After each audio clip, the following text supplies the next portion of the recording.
The political spotlight shined bright on South Florida last night with the third Republican debate and former President Trump's rally in South Florida. It's clear the GOP is wooing the Hispanic vote. But how do Hispanics feel about the former president's comments about massive deportation? CBS News Miami's Yvonne Taylor is in Hialeah with reaction to that. The answer depends on who you ask that question in this city.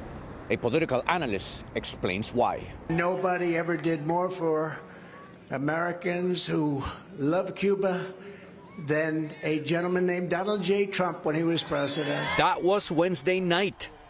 This is Hialeah the day after. Yo simpatizo con Trump porque Trump es un tipo que es de frente. I like Donald Trump because he's very forward. We need a strong man like him, said Rolando Longo, who did not go to Tuesday's rally, but he considered a privilege for Hialeah to have the former president here. When the issue of communism and socialism creeps into the discussion. Mike Madrid is a political analyst, expert on the Latino voter trend. He says older Cuban-American voters not only support the GOP, but will choose Trump over any other candidate. Trump es número uno. Trump is number one, Jesus Ovides told me. He did not see the debate.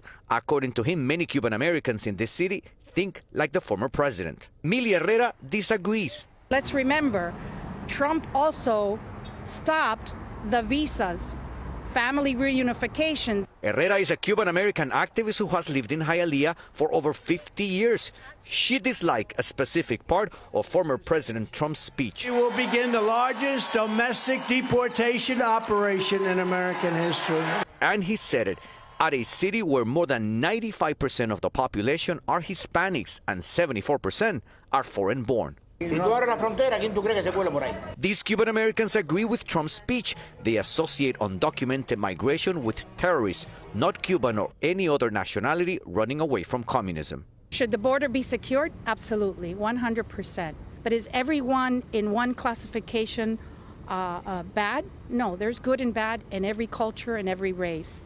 The important point is the issue that he was running on, which is border deportations. The Trump campaign views Hispanics as the fastest growing ethnic and racial group in the U.S. electorate. And Trump believes that when it comes to immigration, they support him immensely. In Hialeah, Yvonne Taylor, CBS News, Miami.